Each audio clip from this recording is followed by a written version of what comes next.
Greetings, friends. My name is Trickster. Let's begin our stories. It was a rainy night, and a young woman named Lily was walking home from work. She had missed her bus, and the rain was coming down harder than ever. Lily decided to take a shortcut through an old cemetery to get home faster. As she walked through the cemetery, Lily noticed that the rain had caused a small landslide, revealing an old tombstone that she had never seen before. The tombstone was covered in moss and had a strange symbol etched into it that she didn't recognize. Curiosity got the better of her, and Lily approached the tombstone.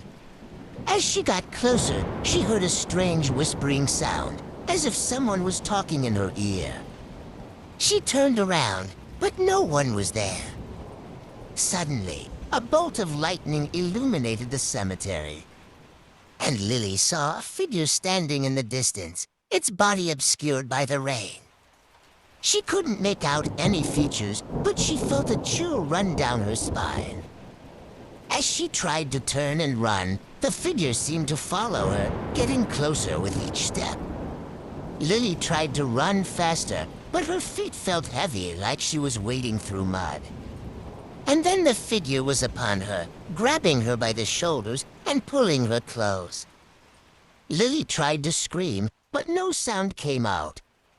The figure whispered in her ear, "You should not be here," and then disappeared into the rain. Lily never forgot that night, and she never took that shortcut through the cemetery again.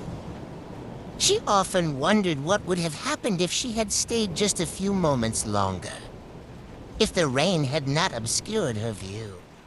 But she knew one thing for sure: there were things out there that were beyond her understanding, things that lurked in the rain and the darkness, waiting for their next unsuspecting victim. It was supposed to be a fun camping trip for Anna and her friends. They had planned for weeks, and they were all excited to spend the weekend in the woods, telling ghost stories around the campfire and exploring the nearby trails. But on the second night, the rain started pouring down, soaking everything in its path. The group huddled together in their tents, hoping the storm would pass quickly. But as the night wore on, the rain intensified, and the wind howled through the trees. The group tried to pass the time by telling each other spooky stories, but they couldn't shake the feeling that they were being watched. And then they heard it, a soft tapping sound on the outside of the tent. At first, they thought it was just the rain, but the tapping continued, growing louder and more persistent. Anna mustered up the courage to peek outside, but she saw nothing but darkness and rain. She quickly pulled back inside the tent, her heart pounding in her chest.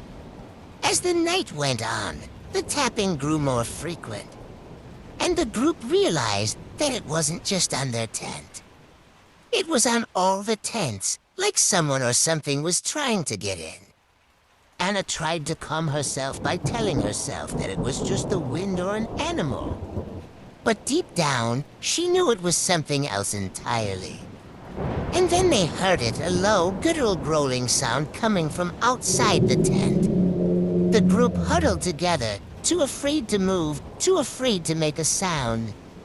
And then, as suddenly as it had started, the rain stopped and the growling ceased. They emerged from their tents, but they found no sign of what had been outside. They packed up their things and left the campsite, never speaking of what had happened again. But Anna knew that they had encountered something beyond their understanding, something that shouldn't exist in this world. And as she drove away, she couldn't shake the feeling that it was still out there, waiting for its next victims in the rain. The rain was coming down in sheets, obscuring the world beyond the windshield of the car. John had been driving for hours, trying to make it to his destination before the storm got any worse. But then he saw her, a woman standing by the side of the road, drenched and shivering.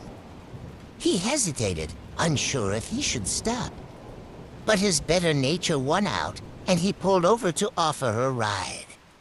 As she climbed into the car, John noticed that she was wearing a long, flowing dress. The kind of outfit that looked like it belonged to another time.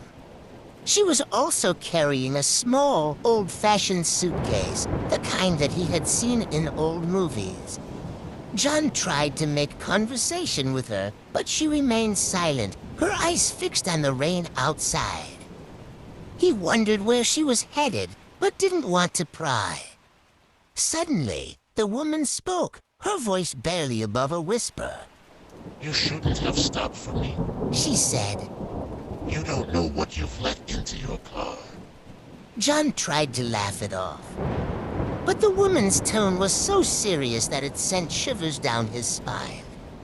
He glanced at her out of the corner of his eye, but she was staring straight ahead, her expression unreadable.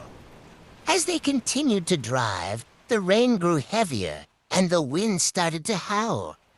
John could barely see the road in front of him, but he kept driving, trying to get to his destination as quickly as possible. Suddenly, he heard a strange noise coming from the back seat. He turned around to look, but there was nothing there.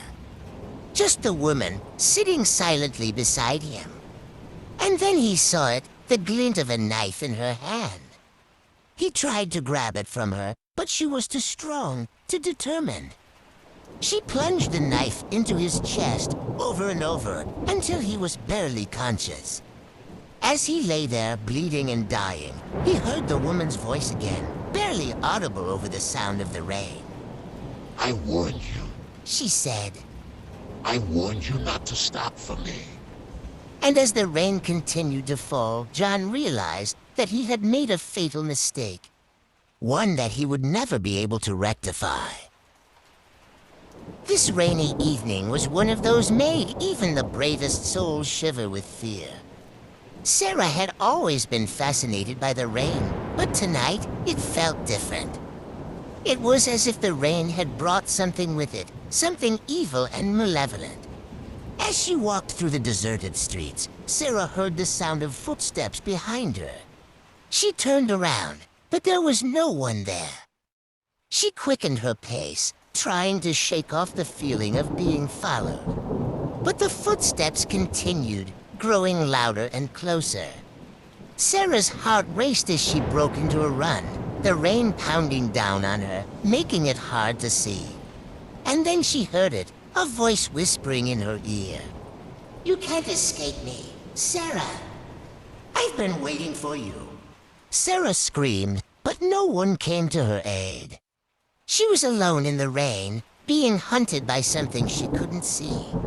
As she turned a corner, Sarah saw it, a figure standing in the distance, its face shrouded in shadow.